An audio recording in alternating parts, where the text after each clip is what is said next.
ये सच्ची कहानी है एक ऐसे जेल ब्रेक की जो पिछले 60 सालों से दुनिया के लिए एक मिस्ट्री बना हुआ है। यूएस की 3 टॉप लेवल एजेंसीज भी इस केस को सुलझाने में अपना पूरा जोर लगा चुकी थी। इस जेल में किसी कैदी को अगर खुला भी छोड़ दिया जाए तो फिर भी वो भाग नहीं सकता। लेकिन सबसे हैरानी की बात तो ये थी कि अगले 10 घंटों तक जेल अथॉरिटीज को 3 कैदियों के भागने की जरा भी भनक नहीं पड़ी थी। पैसिफिक ओशन में मौजूद जेल अल्काट्राज समंदर के बीचों बीच एक आइलैंड पर मौजूद है जो लगभग 22 एकड़ में फैला हुआ है। एक बड़े से पत्थर पर बने होने की वजह से इस जगह को दी रॉक के नाम से भी जाना जाता है। अपने आप में काफी अलग लोकेशन होने की वजह से इस जेल में खतरनाक से खतरनाक मुजरिमों को सजा के तौर पर लाया जाता है, क्योंकि यहाँ पर दूर दूर तक पैसिफिक ओशन मौजूद है, जहाँ पर उठती ऊंची लहरें और तेज हवाएं इसे कुदरती रूप से एक खतरनाक जगह बना देती है। उस पर सुरक्षा के हिसाब से इस जेल के चारों तरफ 15-15 फीट ऊंचे फेंस लगाए गए हैं। दिन रात उन पर कड़ी नजर रखती है। इन सब के बाद ही इस जेल को फेडरल प्रिजन घोषित कर दिया गया था और इसलिए इसे अधिकतम सुरक्षा वाली जेल भी मान लिया गया था, जहां से किसी भी इंसान का अपनी मर्जी से बाहर जाना पूरी तरह से नामुमकिन था।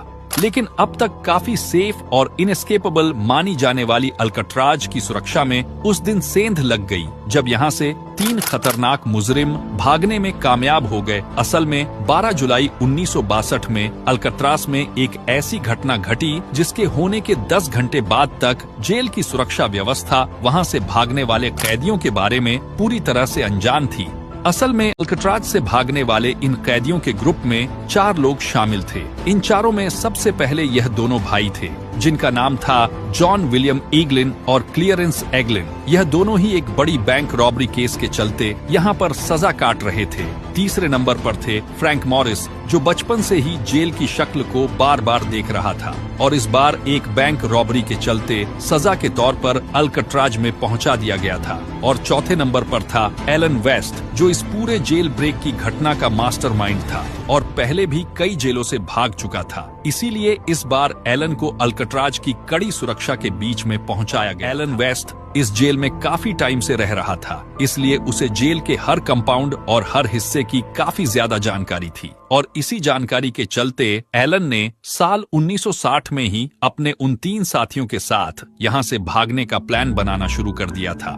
और इस प्लान के हिसाब से एलन ने बड़ी ही होशियारी दिखाते हुए जेल के ब्लॉक बी में एक लूप होल खोज लिया था, जहां से ये चारों ही किसी हद तक अपने भागने के प्लान में कामयाब हो सकते थे। लेकिन यहाँ सबसे बड़ी दिक्कत ये थी कि इन चारों में से किसी का भी सेल ब्लॉक बी में मौजूद नहीं था, बल्कि यह चारों केवल लंच ब्रेक और किसी दूसरी एक्टिविटी के दौरान ही कुछ वक्त के लिए ही मिल पाते थे। लेकिन यह चारों ही इस फिराक में रहते थे कि इन्हें किसी तरह से ब्लॉक बी में शिफ्ट कर दिया जाए और उनकी खुशकिस्मती से ऐसा हो भी गया। यह चारों ही ब्लॉक बी में शिफ्ट कर दिए गए और वो भी एक दूसरे के साथ वाले सेल्स में। इसके बाद आने वाले 2 सालों तक ये चारों अपने ही सेल्स अपने भागने की तैयारी को धीरे धीरे अंजाम देते रहे और हैरानी वाली बात यह थी कि उनके द्वारा अंजाम दिए जाने वाली इस तैयारी की जेल की सुरक्षा व्यवस्था को जरा भी भनक नहीं लगी। आखिरकार 12 जुलाई 1962 की सुबह 7 बजे रूटीन के हिसाब से जब जेल के इंचार्ज कैदियों को सुबह होने वाली असेंबली के लिए उठा रहे थे, तब कैदियों की गिनती करने पर उन्हें 3 कैदी असेंबली में मिसिंग मालूम पड़े। सेल्स को दोबारा चेक करने पर इंचार्ज ने ब्लॉक बी के 3 सेल्स में 3 कैदियों को अपने अपने सेल में सोता हुआ पाया। यह तीनों ही एंगलिन ब्रदर्स सहित फ्रैंक मॉरिस के सेल्स थे।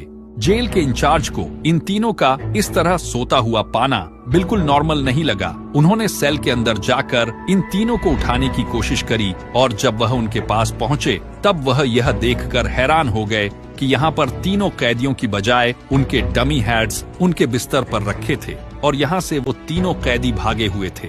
ये डमी हेड्स प्लास्टर, कंक्रीट और सोप से बने हुए थे, जिनमें से एक जेल इंचार्ज का हाथ लगने की कारण जमीन पर गिरने से टूट भी गया था। लेकिन स्टाफ द्वारा यह सोचे जाने पर कि ये तीनों ही कैदी जेल से बाहर मौजूद आइलैंड से कहीं भी नहीं भाग सकते, इसलिए उन्होंने जेल के चारों तरफ मौजूद आइलैंड पर इन कैदियों की खोज शुरू कर दी। लेकिन इन तीनों का कोई भी अता पता नहीं चला। वहीं जेल स्टाफ हैरान था कि इतनी कड़ी सिक्योरिटी के बावजूद भी जेल से 3 कैदी आखिर गए तो कहां गए। फौरन ही जेल में FBI और इन्वेस्टिगेशन टीम ने तीनों ही सेल्स की जांच करने पर पाया कि यह तीनों ही कैदी अपने सेल में मौजूद एक छोटे वेंटिलेटर को तोड़कर बाहर भागे थे। मगर दीवार की पिछली तरफ जाने पर इन्वेस्टिगेशन टीम फिर से चौंक गई, क्योंकि वहां पर 3 की बजाय 4 वेंटिलेटर को तोड़ा हुआ था और यह चौथा वेंटिलेटर एलन वेस्ट के सेल का था और इसका प्लान भी इन तीनों के साथ जेल से भागने का था। लेकिन किसी खास वजह से वह अपने वेंटिलेटर से बाहर निकलने में नाकामयाब रहा था। अब जब सब कुछ इन्वेस्टिगेटर ऑफिसर्स के सामने था, तब एलन वेस्ट ने उन्हें सब कुछ साफ साफ बता देने में ही अपनी भलाई समझी। उसने इन्वेस्टिगेशन ऑफिसर्स के सामने यह बात कबूल करी कि यह पूरा प्लान उसी का था और उनके द्वारा बनाए इन डमीज में इस्तेमाल हुए बालों को उसने कैदियों के हेयर कट के दौरान चुराया था। वही एलन को सेल्स में वेंटिलेशन का लूप होल पता था, इसीलिए उसने भागने के लिए इन वेंटिलेटर की मदद ली थी। किचन से और खाना खाते समय चुराए गए चम्मचों की मदद से वह लगातार इन वेंटिलेटर के चारों तरफ होल करके इन्हें बड़ा कर रहे थे। वहीं इसे सबकी नजर से छुपाए रखने के लिए इन होल्स के आगे वह अपना कोई सामान या फिर म्यूजिक इंस्ट्रूमेंट रखते थे और वह इस काम को करने के लिए हमेशा उस समय का चुनाव करते थे जिस समय जेल में म्यूजिकल आवर्स चल रहे होते थे। इसके अलावा इन सभी सेल्स के वेंटिलेटर एक ब्लॉक में निकलते थे, जहां से एक पाइप ब्लॉक की छत तक जाता था, जिस पर चढ़कर ये लोग छत पर पहुंचे थे, जहां से ये एक और एग्जिट पाइप का इस्तेमाल करते हुए जेल के बाहर उतर गए थे और उसके बाद जेल के आखिरी छोर पर मौजूद 15 फीट लंबी फेंस को पार करके जेल से फरार हो गए थे। इन लोगों को पता था कि जेल से भागने के बाद इनका सामना पैसिफिक ओशन से होगा, जिसके लिए इन्होंने जेल में मिलने वाले रबड़ और रेनकोट को जमा करके एक क्राफ्ट तैयार करी थी। साथ ही इन्हीं रेनकोट्स को उन्होंने लाइफ पर भी इस्तेमाल किया था।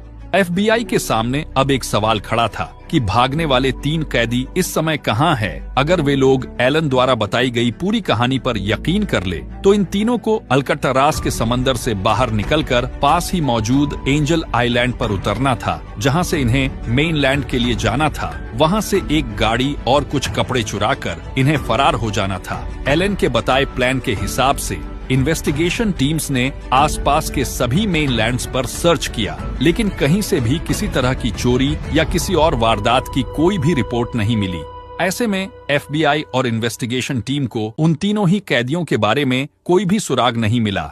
FBI एलन वेस्ट की बताई कहानी पर यकीन न करने की हालत में भी नहीं थी, क्योंकि उसके द्वारा बताए गए पाइपलाइन पर जूते के निशान और डमी तैयार करने वाली जगह पर भी उन चारों के ही निशान मौजूद थे। ऐसे में एलन द्वारा बताई गई जगहों पर उन तीनों के न मिलने पर FBI को काफी हद तक लग रहा था कि शायद वो तीनों कैदी समुंदर में ही डूब गए हो और अब FBI के साथ साथ ब्यूरो प्रिजन, मार्शल सर्विस और कोस्ट गार्ड भी इस केस के साथ जुड़ गए और समंदर के एक बड़े एरिया में इन कैदियों की लाशें, सामान या फिर उनसे जुड़ा कोई भी क्लू ढूंढने में लग गए।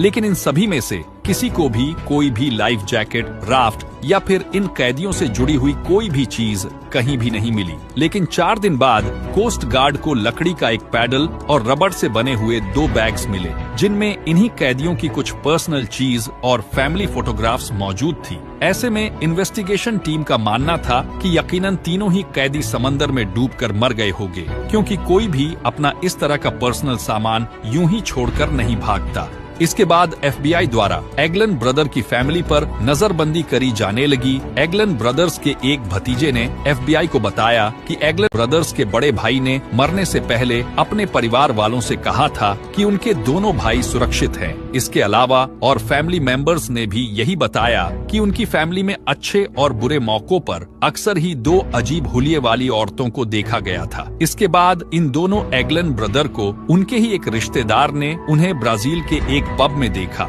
और उसने उनकी फोटो भी कैप्चर करी। लेकिन FBI का मानना था कि ये दोनों लोग एगलन ब्रदर्स नहीं हो सकते, क्योंकि इनकी उम्र में और फोटो में दिखाई दिए जाने वाले लोगों की उम्र में काफी अंतर था। इस घटना के बाद इन दोनों ही कैदियों का कुछ भी पता नहीं चला। हार कर 1979 में FBI द्वारा इस केस को क्लोज कर दिया गया, जबकि यूएस मार्शल सर्विस में अभी तक यह केस ओपन है और तब तक रहेगा जब तक जेल से भागे उन कैदियों की उम्र 99 तक नहीं पहुंच जाती या फिर उनकी डेड बॉडी कहीं से बरामद नहीं हो जाती। इस घटना के 1 साल बाद अल्कट्राज जेल को भी बंद कर दिया गया। साथ ही आज यह पूरा का पूरा आइलैंड एक पार्क में तब्दील किया जा चुका है। फिलहाल उम्मीद करते हैं कि आज की हमारी वीडियो आपको पसंद आई होगी।